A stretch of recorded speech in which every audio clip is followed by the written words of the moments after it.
Desde el Consulado General de México en Los Ángeles, es un verdadero privilegio poder sostener esta conversación el día de hoy con mis colegas, el Cónsul General de México en Dallas, Francisco de la Torre, y el Cónsul General de México en Miami, Jonathan Chai. Así es que para no entretenernos más, les voy a pedir a ellos que nos cuenten quién es el Cónsul General de México en Dallas. El cónsul general de México en Dallas, hola Marcela, hola Johnny. Debemos reconocer algo de más, años de amistad. Quiero empezar con eso. Paco de la Torre y soy amigo. Eso es lo primero. Segundo, me considero un patriota. Mi país está por encima de todo y de todos. Tercero, leal. Me considero profundamente leal. Cuarto, soy producto de la educación universitaria pública de nuestro país. Creo en la educación como una herramienta de movilidad social fundamental.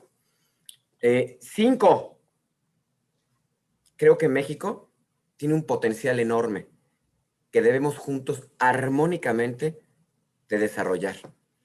Con esto abro. Lo demás irá saliendo. Muchísimas gracias por la invitación. Está increíble esto. Siempre quise decir en línea con la costa este y la costa oeste y lo estamos el día de hoy. Gracias. Y de ahora en adelante vas a ser Paco, porque ese Sí. es mi colega, mi amigo y el cónsul general en Dallas. Y bueno, y nuestro cónsul general de México en Miami, Jonathan Chait, ¿qué nos puedes decir? ¿Quién eres? Pues mira, yo soy un mexicano. Tengo que decir que parte de esta diversidad que también representa nuestro país, afortunadamente mis padres y también mis abuelos llegaron de otros países y pues qué orgullo para mí poder ser hoy día cónsul general de México, en este caso en Miami, pero sobre todo ser parte del cuerpo diplomático de México, Maravilloso. sobre todo Y de Relaciones Exteriores, que fue la misma casa, ¿sí? No, dime. ¿No? Y la casa que finalmente pues también le dio la nacionalidad pues, a mis abuelos, ¿no? Entonces, pues ser el representante de México hoy día en Miami, ser miembro del servicio exterior, pues bueno, eso es parte de mí, eso es lo que soy. Y pues ahora, pues con una carrera ya de 21 años, entramos juntos, de hecho con Paco somos de la misma generación, y bueno, una gran oportunidad de haber estado en diferentes puntos, sobre todo en Estados Unidos, y desarrollar esta carrera hasta lo que estamos hoy día. Así es, compartimos muchas cosas y como decía Paco, hoy nos comunicamos desde la costa oeste hasta la costa este, pasando por Texas, porque aun y cuando estamos en Estados Unidos, cada uno de nosotros enfrenta retos distintos. Y bueno, no me preguntaron, pero yo les voy a comentar quién soy yo. También llevo más de 20 años en este negocio junto con ustedes.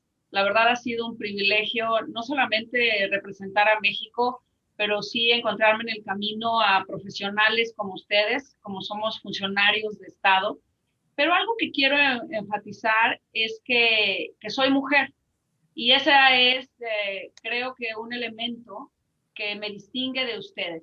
Y en ese sentido, me gustaría, Paco, que me dieras tus impresiones sobre esta política exterior feminista que nuestro canciller ha estado empujando y empujando fuerte por su consolidación. Hubo reformas a la ley del servicio exterior en el 2018, precisamente para reconocer esa equidad entre hombres y mujeres. Mi primer comentario es que muy pocas políticas exteriores son feministas. Con la mano las podemos contar en el mundo y este empuje, hay que reconocerlo primero, hacía falta. Estamos muy mal, Marcela, muy mal, Johnny, si pensamos que en nuestro país ya alcanzamos la igualdad entre hombre y mujer. Y creo que esta política exterior feminista, vinculada no solo a la ejecución de los principios de política exterior, sino también en casa, en el servicio exterior mexicano, nuestro hogar, resultaba fundamental. Nuestro país no puede seguir como está. Necesitamos alcanzar la igualdad y la equidad. A lo mejor soy subjetivo y te voy a decir por qué. Fui educado por feminista. Mi mamá, maestra universitaria toda su vida, con una discapacidad auditiva, y ella siempre me decía dos cosas.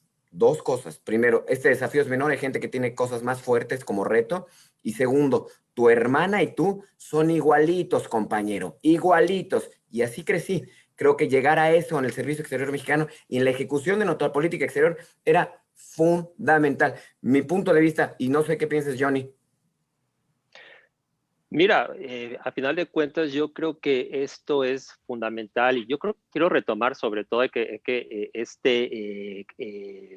podcast que hubo unas compañeras también nuestras que a partir de hace una semana que presentaron 3 diplomáticas e incluso a mí me hizo reflexionar mucho sobre el tema y sobre todo la importancia de que esto también es un tema que nos incumbe también a los hombres. Claro. Es decir, es fundamental que esta paridad y que este cambio, que esta concientización sea de todos. No es una cuestión nada más feminista, es decir, nada más de las mujeres. Es una cuestión que también, como miembro del Servicio Exterior y también como mexicano, tenemos que estar impulsando esto, ¿no? Entonces, yo creo que esto nos abre una oportunidad enorme, pero no nada más por una cuestión feminista, sino también como sociedad. Creo que en tu caso, Marcela, es un ejemplo claro, ¿no? Esta oportunidad, y no era siquiera oportunidad que estás teniendo tú como mujer. No sé cómo tú lo has vivido. Así es. Sí, Johnny, y muchas gracias por la pregunta, porque les quiero comentar algo. Cuando yo empecé mi carrera, mi primera adscripción fue en Washington. Y uno de nuestros colegas, que todos conocemos y me está viendo, se va a acordar. Y yo creo que lo hizo con la mejor de las intenciones. Pero me dijo, mira, ¿sabes qué, Marcela? Si estás aquí en Washington, en la gran capital del imperio, córtate el pelo, porque hay un dicho que dice que the longer your hair, the less professional you are. Y la verdad es que en ese momento, imagínense, yo empezando mi carrera, pues yo quería demostrar cuál era mi capacidad. Y bueno, pero hoy por hoy lo uso largo como un motivo de decir, hay capacidad y no tengo que coartar esa feminidad. Y aquí yo quisiera preguntar, Johnny, tú como miembro de la comunidad LGBT, ¿tú cómo lo has vivido? Mira, yo creo que de entrada tengo que mencionar esto. Dentro de la misma Secretaría de Relaciones Exteriores y sobre todo la importancia de impulsar el tema es que tiene que haber una congruencia con nuestra política exterior. Si somos en sí la Secretaría que tenemos la competencia, porque así lo es, y la responsabilidad de promover los derechos humanos, pues tiene que haber con una congruencia con lo que está haciendo en casa. Y sí se está haciendo. Obviamente esto todo un proceso. Definitivamente tuvo que haber un cambio también de paradigmas, de visiones e incluso de prejuicios, hay que decirlo, ¿no? Pero en el caso particular mío, lo tengo que decir, desde la posición que estoy, también es una obligación, una responsabilidad mía apoyar y aportar, ¿no? Por un lado, tenemos estas políticas públicas ya muy bien establecidas en la Cancillería, y hay que decirlo, también es parte del decálogo que ha salido ahora con esta nueva administración, donde la parte de la comunidad LGBT es sumamente importante, y lo cual, pues, eso también como miembro de esta comunidad es pues, ¿qué te puedo decir, no? Hay que apoyarlo y me siento también como parte de todo esto. Pero en sí es la congruencia y apoyarlo, y desde el punto de vista donde yo estoy, siendo una secretaría también muy vanguardista, hay que incluso promoverlo y hay que hablarlo y hay que decirlo, porque no es la misma situación en todos lados, ¿no? Entonces, eso ha sido cuando menos la experiencia que he tenido yo dentro y sobre todo la responsabilidad que adquiero también sobre este tema. Oye, debo decirte esto, Marcela. Dicen que el camino al infierno está pavimentado de buenas intenciones por el comentario que te hicieron. Perdóname que lo diga, pero me parece que es así. Y ese es el tipo de comentarios que no podemos reproducir. Y esto tiene que ver en dos aspectos, y ya con esto cierro esto. Nosotros tenemos la obligación de transmitir a la gente que trabaja con nosotros en el sentido de colegas, colaboradores y la gente que viene atrás. Hay generaciones que vienen después de nosotros y cosas que a ti te parecieron hasta naturales o bien intencionadas hace 20 años, hoy no pueden verse así. Y lo que evolucionó el tema de derechos humanos en la comunidad LGBT, Johnny, hace 20 años era inconcebible. Yo me acuerdo las circunstancias que vivían los miembros de la comunidad en el servicio exterior. A nosotros nos toca, creo que tenemos la obligación de ir sembrando esta semilla en las generaciones que vienen después. Sí, hay gente que tiene 3 décadas, nos lleva 10 años, o 4 décadas en el servicio exterior, pero ya no nos cogemos al primer hervor, ¿no? Y creo que te equivocaste, amigo, porque llevamos 22 años en esto, 23. Dicho sea de Pero paso. fíjate que aprovecho y toco un punto importante y también se los dejaría también aquí a ustedes, porque finalmente todos, digamos, estas mejoras que se ha dado, y en el caso específico también, tanto del lado LGBT como también de la política feminista, es importante también los que ahora como son denominados los aliados. Lo que se ha logrado hacer, y en particular hacia la comunidad LGBT, incluso dentro de la Cancillería, no hubiera sido posible sin el apoyo de gente dentro de la misma Cancillería, de la comunidad, no es la comunidad, pues de la gente heterosexual, ¿no? Entonces, creo que eso también de alguna manera pues tiene que ver con lo que ustedes han hecho, también han estado apoyado, ¿no? Entonces, también lo dejaría un poco a lo que ustedes puedan comentar al respecto. Creo que sería muy interesante conocer sus puntos de vista sobre este tema. Sin duda, Johnny, esto es un tema de hombres y mujeres, y yo reitero que me siento muy privilegiada por tenerlos como colegas y amigos dentro del Servicio Exterior Mexicano, porque de ustedes solo he recibido reconocimiento y apoyo. Y esto no solamente es un tema de mujeres, es de hombres también, así es que vamos todos juntos en ello. Pero quisiera regresar un poquito porque, y ya saben, me regreso a Washington. Qué bueno que ahora tenemos una mujer embajadora, nuestra embajadora Marta Bárcena, en los consulados, de los consulados más grandes e importantes en Estados Unidos, en Chicago, está Reina Torres, en Houston, está Alicia Kerber. La verdad es que vamos avanzando poco a poco. Pero bueno, regresando a Washington, Johnny, tú estuviste allá. Y la pregunta tiene que ver porque yo creo que a ustedes también les ha pasado en las comunidades que nos preguntan, bueno, pero ¿cuál es la diferencia entre una embajada y un consulado? ¿Cuál es la distinción? Y ahí quisiera, Johnny, si pudieras elaborar un poquito de ese trabajo que hacías en la embajada con el Congreso, porque nosotros somos diplomáticos, no somos políticos. Claro. Mira, en el tema en particular del Congreso, empezaría por esto, ¿no? A pesar, incluso lo digo de mi carrera que se ha desarrollado en los Estados Unidos, siempre hemos estado muy enfocados en lo que es el Ejecutivo, porque es con lo que tenemos la relación directa bilateral. Llegar a Washington y haber sido el encargado de la sección con el Congreso, pues me abrió un mundo que honestamente tampoco lo conocía. ¿Por qué? Porque es otro lenguaje, es otra manera distinta de conducirse. Todo es muy transaccional, es muy rápido. Incluso muchas veces cuando te presentas con los congresistas o llevas al embajador o a la embajadora es, how may I help you? Es directo. Entonces es una narrativa distinta. Algo que pasa mucho, Marcela y Paco, es de que me han preguntado, bueno, ¿quién está a favor de México en ese sentido? Pues mi respuesta siempre, ¿en qué tema? Y eso es lo importante del Congreso y del Legislativo, ¿no? Puedes tener algunos que te van a apoyar en el tema migratorio, por ejemplo, pero no en el comercial. Y eso es la, digamos, la finura que tienes que tener de estar trabajando en la embajada, en el área del Congreso. No hay que entenderlo, es una narrativa distinta y pues hay que, pues ni amigos ni enemigos, es una cuestión de que al punto, y muchas veces son cuestiones muy coyunturales, ¿no? Y lo mismo, bueno, esto también se aplica en lo que estamos haciendo en los consulados. Yo creo que en el caso de ustedes dos, pues tienen que estar trabajando con congresistas locales, incluso con los mismos sheriff y policías que muchos de ellos también son electos, ¿no? De forma local, y tenemos que tener esta digamos, facilidad de intercambiar información y de concientizar muchas veces, ¿no? Entonces yo creo que los consulados de alguna forma se han convertido en estas mini embajadas, porque muchos de los trabajos que tenemos que hacer es así, es digamos, cabildeo, por decir, y muchas veces, en el caso nuestro, pues a favor de la comunidad, pero también en temas comerciales, culturales, y supongo que ha sido, pues, el mismo caso de ustedes.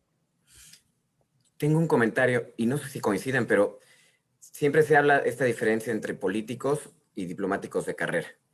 Yo creo que históricamente ha habido grandes políticos que hacen una extraordinaria diplomacia y hemos tenido muchos ejemplos, también de lo contrario. Yo creo que la diplomacia mexicana en muchos puntos de su historia se ha enriquecido con la incorporación de políticos que tienen temas específicos y backgrounds específicos y experiencias muy concretas que ayudan en determinado momento. Ese es el primer comentario. Y el segundo, creo que estas mini embajadas que menciona Johnny hoy se hacen todavía más relevantes. Con un país, y lo voy a decir con toda franqueza, con cierto grado de polarización como donde estamos viviendo, es muy importante que nosotros identifiquemos los interlocutores que nos van a ayudar. Me pasó algo muy curioso a mí en la calle el otro día. Visitamos un lugar, un centro de detención de ICE, y me paró un paisano y me dijo, ¿por qué usted se sacó la foto con la persona de ICE? La persona de ICE no nos quiere. Le dije, le tuve que explicar esto. La persona de ICE tiene un trabajo y yo tengo otro trabajo. Y yo le tengo respeto a su trabajo, como yo espero que él tenga respeto al mío, pero yo necesito tener un diálogo con él para ayudar a la comunidad mexicana. Y esto resulta fundamental. Nosotros no somos activistas, somos diplomáticos, trabajando en el ámbito consular, pero a nosotros nos corresponde jamás romper el diálogo. Lo contrario, seguir platicando y platicando y platicando. Y esto se multiplica dependiendo del lugar donde estamos. Yo me imagino que en la ciudad de Los Ángeles, que es gigantesca, Marcela Celorio, esto se multiplica por 10, ¿no? Bueno, pues somos la representación que tiene más mexicanos después de la Ciudad de México. Vamos a ver cuáles son las cifras que arrojan el nuevo censo en el que estamos participando, pero a la fecha hay aproximadamente 4 millones de mexicanos nacidos en México y de descendencia mexicana. Así es que ya se imaginarán el reto, pero al mismo tiempo, pues la satisfacción de poder servir a esta comunidad. Y ahorita que están tocando estos temas, me pregunto yo, les quiero comentar algo que es mi percepción, pero quiero saber cómo lo ven ustedes en Texas y cómo lo ven en Florida. Pero aquí en California, por ejemplo, tenemos un diplomático, el embajador de Estados Unidos en México, Christopher Landau, que es un mago para el uso de las redes sociales. Y Christopher Landau es, creo que el primer promotor de México porque nos platica cuando está en Cancún, nos platica cuando está en la Merced, nos platica cuando está degustando nuestra maravillosa gastronomía. Pero, ¿qué pasa con el cónsul mexicano en Estados Unidos? Yo me pregunto, si yo me empiezo a tuitear y empiezo a decir, miren, estoy aquí en la playa de Malibú, o estoy en Santa Mónica, o estoy comiéndome unos hot dogs de los tradicionales Pinkies, o una hamburguesa en Tommy's, creo que la comunidad no lo recibiría bien, porque aquí la comunidad es otro perfil y necesita que el cónsul esté para irlo a ayudar cuando sea detenido o para expedirle un pasaporte. No sé qué opinen. Johnny. Mira, en mi caso yo creo que todo es una cuestión de percepción, Marcela, y de alguna forma también como lo presentamos.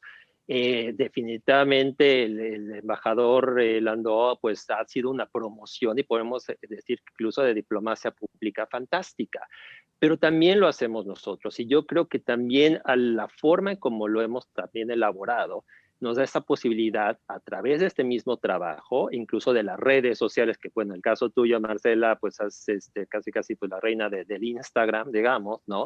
Pero por otro lado, es cómo lo presentas, ¿no? Y al final de cuentas hay algo muy importante. A través de todo esto se presentan las contribuciones de los mexicanos. Presentas también lo que hace México para el mundo. Por otro lado, al poder juntar todo esto, pues también haces el rostro de México y la narrativa es de México. Y eso es lo importante. Entonces yo creo que muchas veces el que puedas estar echando, como lo hemos hecho varios de nosotros, cocinando, echando un taco y demás, pues se ve también que es una interacción que tenemos con nuestra comunidad. Y al final de cuentas eso es su contribución, cómo participan y la importancia y el peso que tienen. Entonces, pues es más que nada pues una cuestión de percepción, pero sobre todo, ¿no? Muchas gracias por tu comentario, Johnny, porque yo sé que eres experto en diplomacia pública, pero Paco, ¿tú cómo ves esto? ¿Qué tipo de diplomacia? Porque diplomacia consular, nosotros decimos diplomacia todoterreno, porque es diplomacia cultural, diplomacia transfronteriza, diplomacia pública, diplomacia consular, diplomacia cultural. Paco. Yo estoy convencido de que nuestra labor es transversal. Nosotros, para empezar, hacemos diplomacia porque somos diplomáticos. Y bajo ese paraguas tenemos la diplomacia consular pura, que es trabajo de protección preventiva, pláticas con las autoridades, las visitas a las prisiones, lo que la gente necesita, emitir documentos, que no deja de ser una labor de protección preventiva, el trabajo de comunidades. Y por otro lado tenemos la diplomacia cultural pura. ¿Cómo presumimos ese soft power mexicano en Estados Unidos? El tamaño de México en Estados Unidos es enorme. Hay gente que a lo mejor cuando uno le dice Frida, es su primera referencia de México. Hay gente que dice, ya Frida está en otra dimensión, en otra época, pero sigue teniendo el mismo peso y el mismo impacto. Lo mismo un restaurante, lo mismo pensar en los tacos, lo mismo pensar en Gabriel Orozco o en Alondra de la Parra, representantes actuales de la cultura mexicana. Y ojo, con cultura no estamos pensando nada más en las bellas artes, sino en las expresiones culturales de nuestro país. Un artesano michoacano o un árbol de la vida del Estado de México puede ser mejor embajador que nosotros en determinado momento. Y eso es lo que nosotros también nos toca presumir. Les pongo dos cosas muy concretas. Aquí en Dallas, y no me dejará mentir Johnny, que pasó por aquí, Eduardo Mata fue el gran fundador y el gran proyectador de la Orquesta Sinfónica de este lugar. Sin un mexicano no habría Orquesta Sinfónica de Dallas. Y esto lo enlazo con lo que tú me mencionabas hace rato, de las redes sociales, que son un arma de dos filos. A lo mejor cuando yo voy al estadio de los Vaqueros de Dallas, que es la franquicia más conocida y más cara del mundo de un deporte, bueno, pues el estadio sí es muy hermoso, por cierto, y aquí empiezan las cosas. El techo de ese estadio que es retráctil lo construyó un contratista mexicano.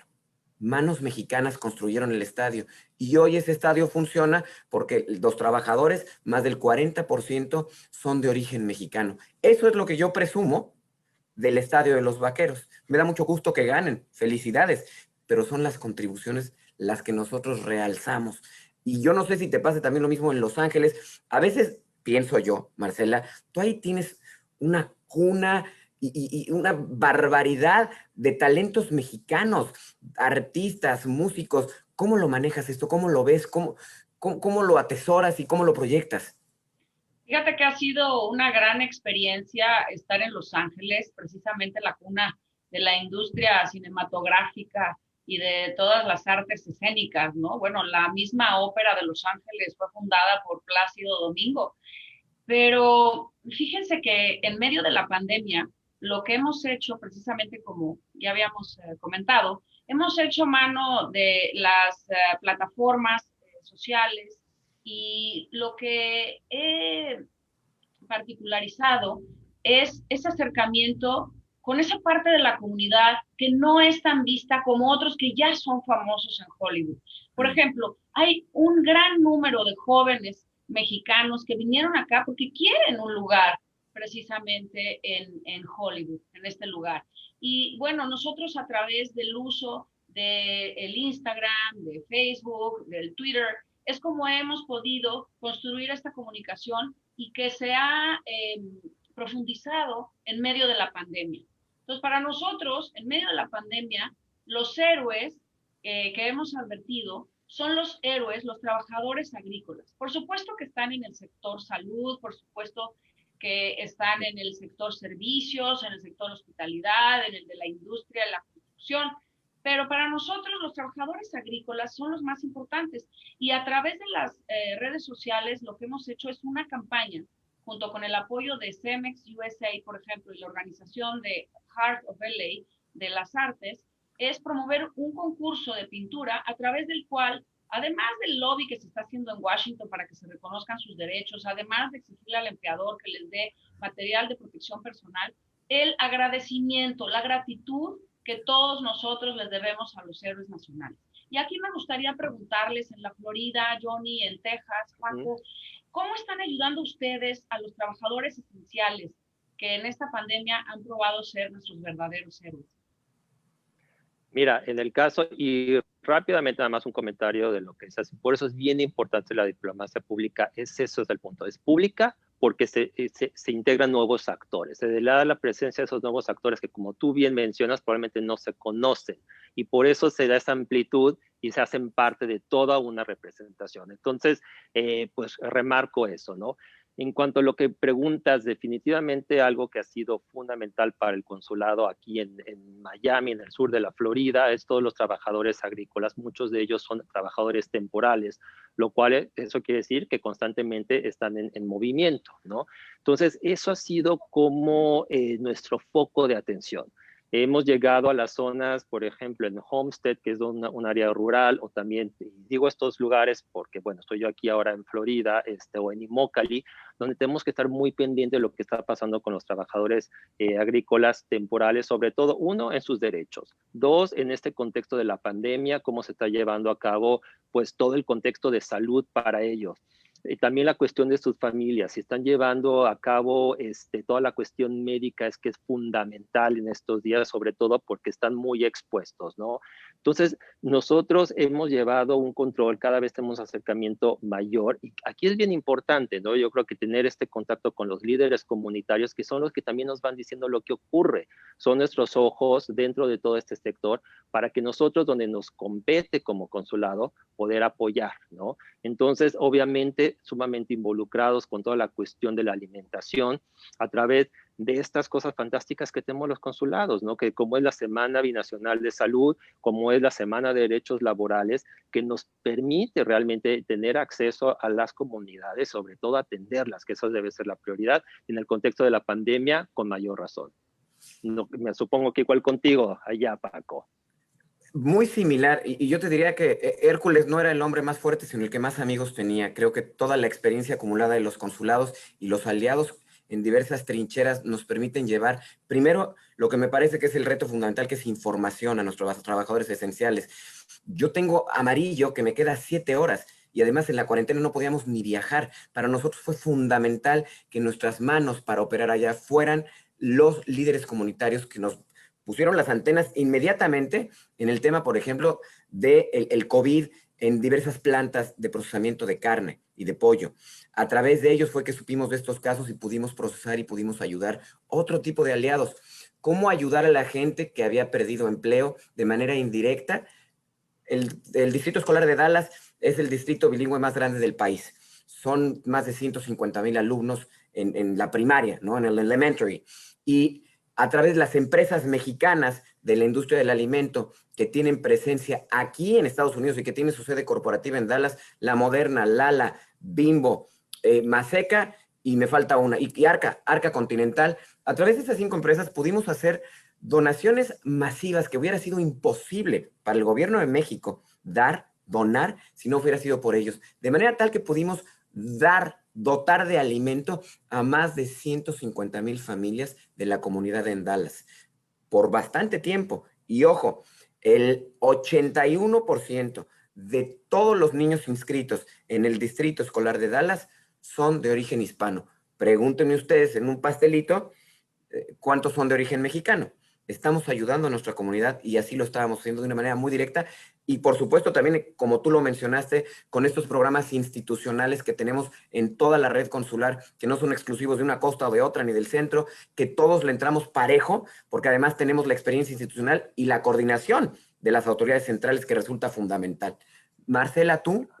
No, bueno, para mí, fíjense que se me planteaba el tema de dar servicios a la ciudadanía al expedir pasaportes, matrículas, recibir solicitudes para la credencial para votar, el otorgamiento de poderes, el registro de los niños, pasamos a dar servicios humanitarios, que eso pues no está en la descripción de nuestro trabajo como diplomáticos. Entonces, por eso hablamos de una diplomacia consular todoterreno, porque aún y cuando no está en esas facultades, nosotros estamos dando el extra, estamos dando mucho más porque estamos reaccionando a las necesidades de nuestra población. Nosotros aquí en el consulado tenemos un centro de pruebas de COVID-19 que precisamente a ese diálogo y a esa relación que construimos, como dijiste, Paco, con la autoridad, bueno, pues la supervisora Hilda Solís, que ahorita es presidenta del Comité de Asuntos Hispanos del candidato a la presidencia demócrata,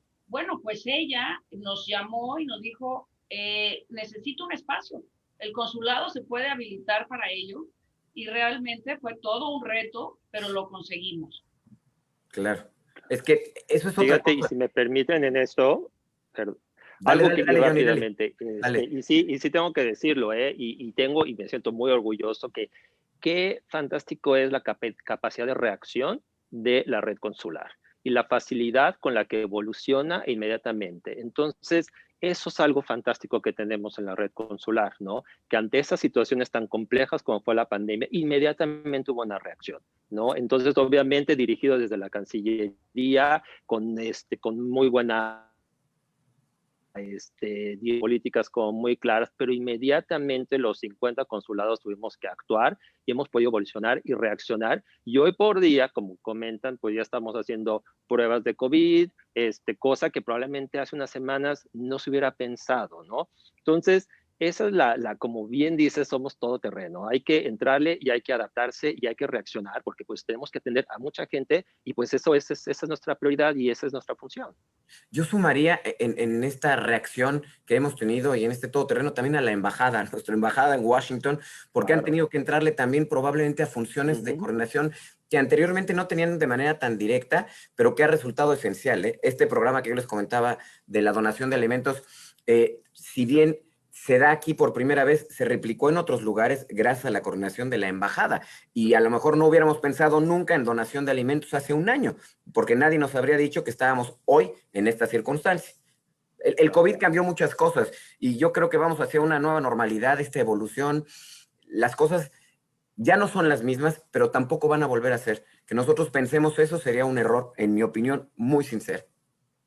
Y hablando de evolución de la función consular y lo que decía Paco y lo que decía Johnny, de toda la red consular, los 50 consulados en Estados Unidos, cómo reaccionan, les quiero comentar a ustedes una experiencia. Cuando yo estuve de cónsul en San Diego, fui precursora de la diplomacia consular transfronteriza. Y muchos de los colegas me decían, Marcela, eso no existe, no existe eso de la diplomacia consular transfronteriza y eso de decirte cónsul transfronteriza tampoco existe, porque no está en la ley del Servicio Exterior Mexicano. Entonces yo les decía, es no entender en dónde estamos parados. Tú tienes que reaccionar, por supuesto, en el marco de la ley, porque somos autoridad, pero también tienes que ir adaptándote a las necesidades y exigencias de una comunidad, en este caso profundamente binacional. Y Johnny y yo hemos estado en frontera, él en El Paso, yo en San Diego, pero tú, Paco, has escrito de un tema de la mayor sensibilidad, que es el tráfico de armas. Y me gustaría que nos ilustraras un poco sobre el tema, porque eso nos afecta a todos. Es muy simple y muy profundo y terrible. Un porcentaje muy importante de armas que son, en inglés es trace back, ¿no? Que cuando son rastreadas de regreso en sus números de serie a Estados Unidos de delitos que se cometen en México, el porcentaje es gigantesco. Y esto es porque hay trasiego de armas de Estados Unidos a México. La Cancillería, el canciller Ebrard, particularmente Fabián Medina, se ha metido mucho en este tema porque nos dimos cuenta de algo. Sí, claro, por supuesto que hay trasiego de droga de sur a norte, pero la violencia en nuestro país, eso que nos está dañando tan profundamente el tejido social, deriva del trasiego de armas que van de norte a sur. Y si no enfocamos estos esfuerzos de manera integral y juntos, ¿no? Si dejamos el ejercicio de señalarnos uno a otro, las drogas suben, las armas bajan y trabajamos juntos, podemos lograr más cosas. De pronto esto de la diplomacia todoterreno también llega a volverse hasta peligroso. Y no sé si les ha pasado, yo tuve una experiencia, he tenido una experiencia, no voy aquí a desarrollarla, pero derivado de esto y otras cosas con el supremacismo blanco, tuvimos algunas amenazas que tuvieron que ser investigadas, etcétera. Y es cuando encuentro que el concepto de diplomacia todoterreno cobra un sentido nuevo, ¿no? Un sentido distinto. Yo no sé si les ha pasado también esto, si consideran o no, o si han corrido peligro, ¿no? Un poco era una pregunta para mí, pero yo la regreso. ¿Han sentido esto ustedes en el ejercicio de sus funciones, ya sea aquí o en otro lugar? Esa sensación de inseguridad por lo que uno está haciendo, derivado de nuestra función pública. No Mira, sé, Johnny, si tú quieras contestar y yo después. Mira, personalmente peligro no. Por supuesto, me ha tocado situaciones en las que pueden ser incómodas, situaciones en las que no te estás entendiendo y eso es parte también de este trabajo, ¿no? Pero también es trabajo sumamente importante de concientizar. ¿Cuántos de nosotros no hemos tenido que a veces tener encuentros con policías, con sheriff? Y ojo, no estoy haciendo ningún acto de prejuicio, ni mucho menos, pero probablemente en situaciones donde tienen una posición antimigrante o etcétera, ¿no? Pero de eso se trata también de entablar el diálogo, como también tú explicas un momento, Paco, de decir, bueno, esto es lo que me toca y lo que a ellos les toca, poder encontrar esa, si no puedo decir la palabra coincidencias, pero cuando menos a dónde podemos encontrar un punto de trabajo, ¿no? Entonces, en cuanto a sentir un peligro como tal, no, de sentir situaciones que no eres del todo bienvenido, por supuesto, pero pues las tomamos como parte de este trabajo y no sé cómo ha sido en tu caso, Marcela. Pues fíjese que yo fui también privilegiada con poder representar a México en Medio Oriente, específicamente en Israel. Y también es un poco todos estos prejuicios que hay alrededor, ¿no? De lo que está sucediendo en el conflicto árabe-israelí. Y entonces, bueno, pues en la época, como saben, ya lo he reconocido públicamente, yo soy agnóstica, pero muy respetuosa de las creencias de los demás o de las no creencias. Y bueno, pues yo no tenía ningún vínculo con Israel, pero sí ese prejuicio, ¿no? Que existe de cómo te vas a un lugar en guerra. Y bueno, pues la misma ley prevé las inscripciones de vida difícil. Claro. Entonces sí les quiero confesar que al principio tenía mis dudas, pero pues nosotros los diplomáticos somos todoterreno y es nuestro trabajo. Entonces, no puedes argumentar que tienes dudas, que tienes temores No. y te mandan a un lugar, pues te vas Okay. comisionado y cumples la función. Claro que siempre esté todo dentro del marco de la ley, porque obviamente no vas a hacer cosas que no estén dentro de la ley. No sé, Paco, tú como buen abogado. Total y absolutamente de acuerdo contigo. Absolutamente de acuerdo. Y me lleva a otra reflexión, Marcela, porque tenemos hijos tú y yo, y de pronto, tanto la educación feminista, ¿no? La educación que me dieron a mí de somos iguales, yo la transmito a mis hijos, a los dos, y también llevar a los niños en el exterior implica culturizarlos en otros lugares sin dejar de ser mexicanos. ¿Te pasó esto a ti? Ahorita que pensaba yo en Israel, ¿estaba tu hijo contigo? Sí, ese es todo un reto porque son hijos que, bueno, pues ahora sí que eso les tocó. Es la mamá en este caso que le tocó y muy pequeño, bueno, pues tuvo que estar conmigo por todos estos sitios. Somos gitanos y el reto de adaptarte a vivir en una nueva sociedad, de una nueva cultura, pero sin dejar tus raíces. Y en ese tenor, bueno, pues es muy similar a lo que viven los migrantes, aunque nosotros en eso tenemos muchas mayores herramientas porque ya tenemos un trabajo, pero el reto cultural y de integración también lo tenemos. Pero teniendo este trabajo podemos ayudar a los más vulnerables que migran. ¿No crees, Johnny? Por supuesto, y yo creo que también aquí yo añadiría para lo que nos corresponde nuestro reto familiar, ¿no? Porque esto también es nuestro trabajo, pero también vamos con nuestras respectivas familias o parejas y es toda una transición para ellos, ¿no? Entonces, hablando ya también de una carrera de todo terreno, pues esto es parte de, ¿no? Y es algo que siempre tenemos que tener como muy conscientes de lo que significa estos cambios y lo que trae, y también pues estas como cuestiones positivas como negativas que nos puede traer a nivel familiar, ¿no? Entonces, los cambios pues traen oportunidades y traen retos y sin duda alguna esto también tiene un impacto en nuestras familias, en nuestras relaciones. Entonces, esto es parte también de lo que nos corresponde estar viviendo y es parte pues de todo de toda esta carrera que hemos elegido, ¿no? Supongo que ha sido algo similar para todos ustedes, ¿no? Marcela, por Sí, favor. sin duda. Y bueno, ya hablamos de los peligros, pero también debe haber satisfacciones y muchísimas. Yo Por creo que si supuesto. ponemos en la balanza los retos, los logros, salimos ganando.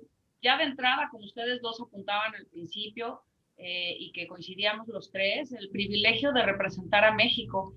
Pero, ¿qué Claro. logros podrían ustedes señalar o qué logro del que se sientan particularmente satisfechos, Paco?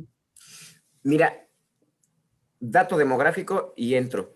De acuerdo con el censo 2010, en Dallas-Fort Worth, en la región del norte de Texas, habíamos 600,000 mexicanos. Si el censo confirma sus propias proyecciones estadísticas, vamos a ser más de 2 millones de mexicanos en el área del norte de Texas, ahora en el conteo 2020. Esto constituye un reto enorme para el tema de la documentación de mexicanos. Y cuando yo llegué aquí, mi predecesor acababa de certificar, un gran embajador, el embajador Tripp, que ahora está en Egipto, acababa de certificar vía el CIDE la expedición de documentos en el consulado. Pero estaba pensado todo y diseñado con base en los números que teníamos, no en los números que tenemos. Si a esto tú sumas lo de la pandemia, nos encontramos con un reto enorme para atender la demanda que tenemos aquí.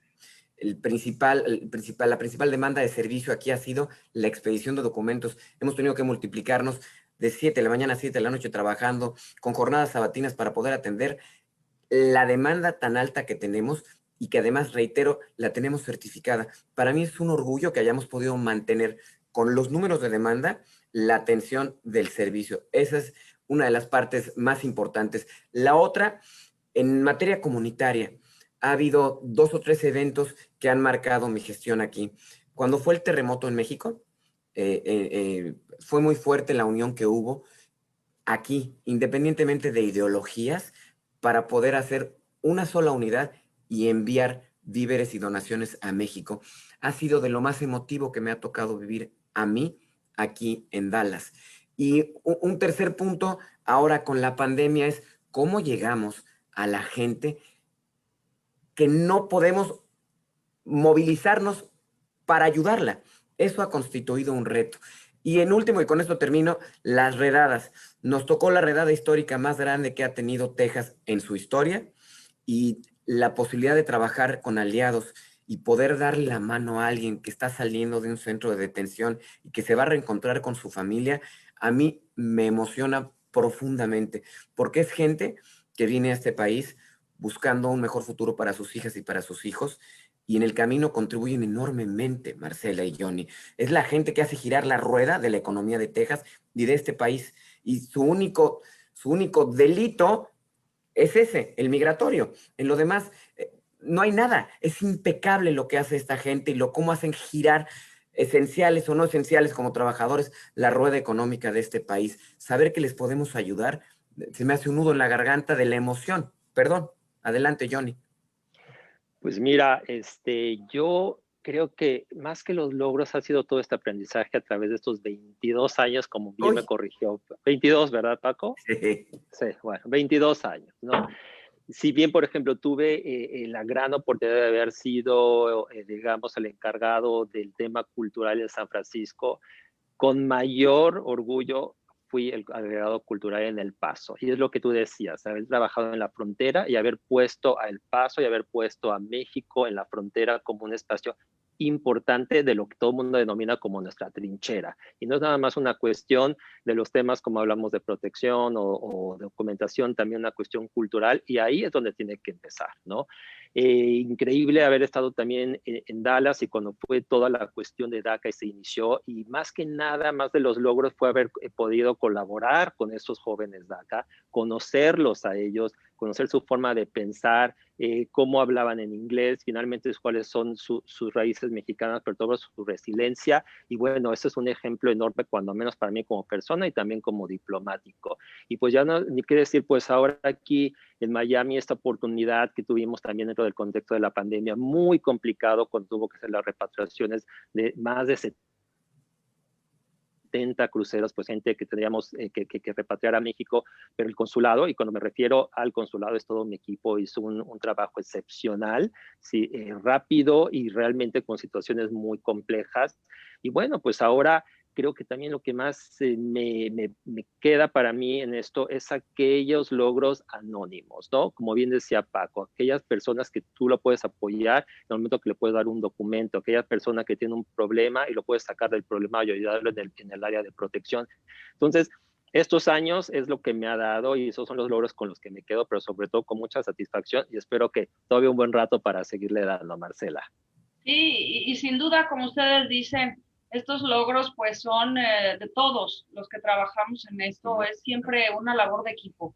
Y yo creo que eso es lo más satisfactorio para mí, que a lo largo de mi carrera he podido tener la oportunidad de crear equipos y de hacer la diferencia, de ser creativos y bueno, de contribuir en la reforma que adoptó la doble o múltiple nacionalidad, que le cambió la vida a todos los migrantes que estaban aquí en Estados Unidos y que tenían miedo a perder la nacionalidad mexicana.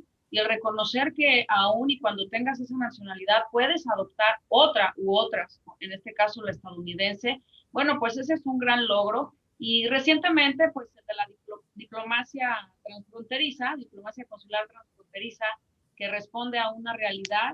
Y ahora en la pandemia, este acercamiento que he tenido con la comunidad en todas las áreas del quehacer humano, desde el tema esencial que es la salud, hasta temas culturales, artísticos, pasando por el fraude, la violencia doméstica, y hemos estado aprendiendo y educándonos e informando a la comunidad a lo largo de, pues ya van a ser 7 meses.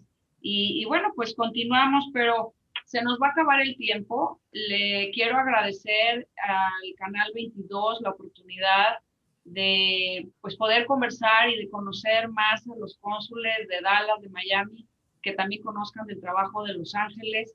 Quiero agradecerle a sus equipos de trabajo en esos consulados, a mi equipo aquí en Los Ángeles, y también en la Secretaría de Relaciones Exteriores, al director general para América del Norte, a Roberto Velasco, a Daniel Millán y a Arturo, que bueno, pues nos dijeron que había esta oportunidad de poder platicar y nos apoyaron desde el principio. Yo creo que es muy importante que nos permitan que nos demos a conocer, que demos a conocer nuestro trabajo. Y bueno, en ese sentido yo les pediría a ustedes un último mensaje para la comunidad o para aquellos jóvenes que quieren ser diplomáticos y todavía no se deciden. ¿Quién quiere? Bueno, por mi parte, pues reiteraría que esto es todo un paquete, es un paquete que requiere pues mucha entrega, un amor a tu país, bueno, enorme, para esto nos dedicamos, para esto trabajamos, tienes que conocer bien cuáles van a ser estos cambios, pero al final de cuentas también estos retos que te puede dar esta misma carrera son las oportunidades y te tiene que gustar, ¿no? Uno tiene que entender que esto es irse cambiando, irse moviendo, pero siempre con el mismo objetivo de estar representando a su país y con lo que conlleva esto. Entonces, mi consejo sería que pues lo aprovechen aquellos que estén interesados. Esto es una oportunidad que se da. Si sienten que esto es lo que les puede dar su propio camino a seguir representando a México como carrera, que lo hagan y que tengan muy consciente que pues son pasos que hay que dar. Es una carrera complicada, hay que decirlo también, pero al final de cuentas muy, muy satisfactoria. De mi parte sería que esto no es una carrera, es un proyecto de vida. Si ustedes ven esto como un proyecto de vida, bienvenidas y bienvenidos, porque las puertas están abiertas para el talento, para representar a México, promoverlo y proteger a las mexicanas y a los mexicanos en el exterior. Y no olvidar que somos la mitad de los diplomáticos mexicanos, estamos en funciones consulares. Son tan importantes como las funciones diplomáticas y eso no se nos debe olvidar como proyecto de vida. Hay muchos de nosotros que no hemos pasado. Yo he tenido la fortuna de estar en Argentina y Brasil, pero hay muchos que no han estado en una embajada y viven su vida promoviendo y defendiendo a los mexicanos en alguna trinchera consular. Y no podríamos hacerlo sin los colaboradores locales, que son una fuerza fundamental, un motor enorme en todos los consulados. Gracias. Sí, un gran reconocimiento a ellos. Y bueno, recibimos muchas preguntas de las personas que nos han estado escuchando y viendo y vamos a hacer las respuestas, les vamos a mandar las respuestas cada uno de nosotros a quien corresponda, porque no tenemos tiempo y quisimos hacer esto lo más accesible posible y que sepan que siempre estamos aquí a sus órdenes, los cónsules, aquí en California, Los Ángeles, en Dallas, Texas y en Miami, Florida. Y yo la verdad, pues nuevamente les agradezco su trabajo, su profesionalismo, su capacidad, el apoyo que le dan a la comunidad y en lo personal, la amistad que ustedes se han dignado a conferirme. Muchas gracias. Al contrario, Marcela, gracias a ti, gracias por el apoyo a la iniciativa, un ejemplo a seguir para todos nosotros, así que encantado. Y Paco, pues también qué gran gusto de estar aquí contigo y participar en este encuentro entre amigos. Las cosas no suceden por casualidad. Llevamos muchas décadas juntos y seguiremos juntos y yo sigo aprendiendo de ustedes todos los días. Gracias por la iniciativa, Marcela, querida. Muchas Pues gracias. entre los tres, es como dicen, need to tango. Aquí fuimos tres. Gracias a ustedes. Muy bien, Bye, bye. gracias. Chao. Chao.